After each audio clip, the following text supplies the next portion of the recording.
Hello sir. Hi అండి. Sir, ఈ మధ్యన ఎక్కడ చూసినా ఐబిఎస్, ఇరిటబుల్ బౌల్ సిండ్రోమ్ అనేది వింటున్నాం. అసలు అంటే ఏంటి? దీనికి నియోకేర్ హోమియోపతిలో ట్రీట్మెంట్ ఉంటుందా? ఈ రోజుల్లో మోడర్న్ లైఫ్ స్టైల్లో కామన్గా వచ్చే కొన్ని డిసీజెస్ ఉన్నాయండి. సైనసైటిస్, మైగ్రేన్ ఇట్లాంటిదే ఒక డైజెస్టివ్ సిస్టమ్ సంబంధించి ఇరిటబుల్ బౌల్స్. ఎస్పెషల్లీ ఎవరైతే ఎక్కువ స్ట్రెస్కు లోన్ అవుతున్నారో వాళ్ళు, ఇప్పుడు సపోజ్ ఐటీ పీపుల్ కానీ, సెడెంటరీ హ్యాబిట్స్ ఉన్న వాళ్ళు కానీ, ఎక్కువ ఎమోషనల్గా ఇబ్బంది పడే వాళ్ళు కానీ, వీళ్ళకి ఐబిఎస్ ప్రాబ్లం అనేది వస్తుంది. దీన్ని ఇరిటబుల్ బౌల్ సిండ్రోమ్ అంటారు.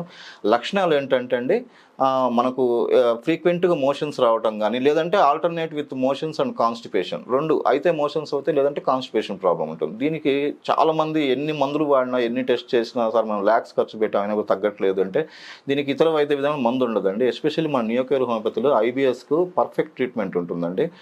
నక్స్ఫామిక్ అనే మెడిసిన్ జనరల్గా మనం వాడి చూడొచ్చు. అలాంటి చాలా మెడిసిన్స్ ఉంటాయి హోమియోపతిలో. మీరు ఇంకా నియర్ బై హోమియోపతి డాక్టర్ని కలిసి మీ ఎక్స్పీరియన్స్ తీసుకొని చేసుకోవచ్చు అనమాట. థ్యాంక్ యూ అండి.